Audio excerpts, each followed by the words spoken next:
بسم الله الرحمن الرحيم جمعة ونعكسن وحن آدي عمبارين يا weerarkii argagixisay ee xalay lagu qaaday maqaayada Banadir beach dad Soomaaliyeed oo masaakiin ah oo usbuuca dhamaadkiis ku caawinaya halkaas bari ah haweeney caruur rag iyo dumar inta wale kuna talagalay inay ku qaataan si nabadgelyo ah fiidkaas asaga ah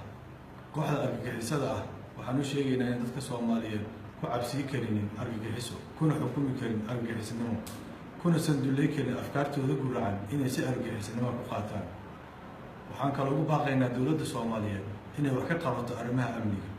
oo faraha ka sii baxaya oo weerarku uu joogto noqday goobaha dadka rayidka ah maalin kasta la weerarayo waxaan ognahay in xaramihii dawladda iyo hoteeladii waaweyn ay laga soo baxay maalin kasta la weerarayo goobihii shacabka ay joogaan dawladda xil ayaa ka saar arrintaas in ay ka qabato waxaan kale doonayaa halkan inaan uga hadlo arrin uu ka hadlay gudoomiyaha bangiga dhexe taasoo ah in dollar been abuur ah la soo geliyay bangiga dhexe kaasoo ku sheegay inuu ka badan yahay lacag nus milyan ah oo lagu sheegay inay tahay dollar been abuur ah waxaan codsanaynaa guddi madax bannaan oo baara arrintaas sababtoo ah waa halis qaran waxay halis ku tahay maaliyadda iyo dhaqaalaha waddanka in bangigii dhexe lagu dhexayo dollar been abuur ah waxay argagax geli kartaa suuqa maaliyadeed ee Soomaaliya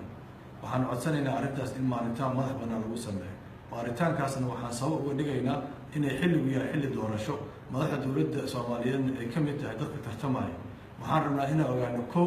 lacagtu intay la eg tahay labo xiriirka ay la leedahay arrimaha doorashada saddex madaxda dawladda Soomaaliyeed arrintaas ma ku lug leedahay kuma lug leh waxaan ognahay gudoomiyihii ka horreeyay inuu isku casilay cadaadis lagu saaray musuqmaasuq tii kasii horreeyayna xilka looga qaaday arrimo saas la mid ah waxaan maraynaa saddex gudoomiye ku xigeen saddex gudoomiye bangi dhexe 4 sano gudahood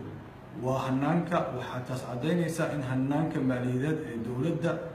federaalka Soomaaliya uu mugdi ku jiro shakina ku jiro daafurnaan hufnaan u baahan yahay waxa kaliya oo ka saari karaan waa guddi madax bannaan oo arrintaas baara xaqiiqada dhabteedana gaara oo ay ka mid yihiin dad Soomaaliyeed oo magac ku dhexlay guddigaas bulshada Soomaaliyeed waa maasantiin wassalaamu calaykum